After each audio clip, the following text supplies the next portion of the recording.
There are 3 things that people must believe before they will make a change. What are they? Well, stay tuned, because that's exactly what we're talking about this week on Find the Red Thread. I'm your host, Tamsen Webster of tamsenwebster.com. And don't forget to like and subscribe.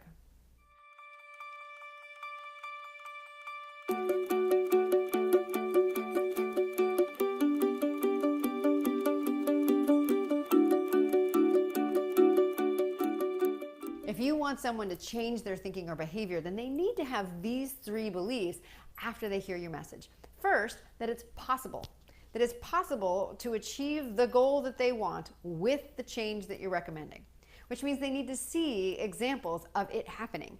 They need to see examples of your product, your service, your idea working to achieve the goal that they also want. Second, they need to believe that it's possible for them, which means you need to make sure that you're mapping those other experiences back to your audience, your customers' specific situation. There's all sorts of different ways to do this, but it's important that you make sure that at the end of that message you say, yep, someone actually could have that belief that it's possible for them. And then third, they need to believe that it's worth it. Because anytime we're asking someone to make a change in thinking or behavior, we're literally asking them to rewire their brains and think differently.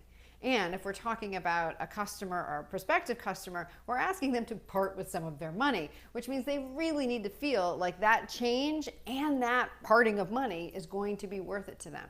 So they need to see those demonstrable results in the context of the goal that they want. Now, sometimes when you hear this, okay, great, I just need to make sure they believe it's possible for me, and it's worth it, you can say, yes, those should be my 3 main points of my message. No, they shouldn't. They shouldn't be where you start your message. They should be where you end it. Here's what I mean.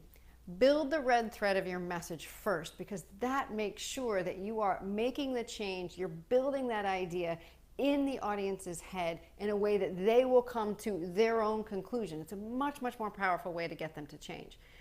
And then once you've built that, once you've built the message, once you've written the content, once you've created the sales presentation, then go back as a check and say, have I demonstrated this is possible, that it's possible for them, and it's worth it? What you might find is that you suddenly have new ideas or better ideas for how to make sure that comes across. You may, for instance, find that you need to illustrate certain pieces of information more. You may need to include a case study. You may need to include a demo. You may need to include something where somebody's walking through it for themselves. Or you may need to establish a process that you hadn't previously included.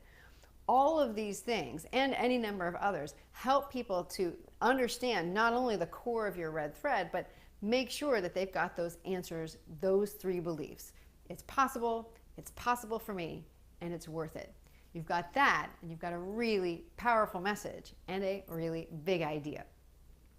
That's this week's episode of Find the Red Thread. You can find this episode and more on my website at tamsenwebster.com/blog. Also on my YouTube channel, which is youtube.com/tamsenwebster. I hope you'll choose to subscribe.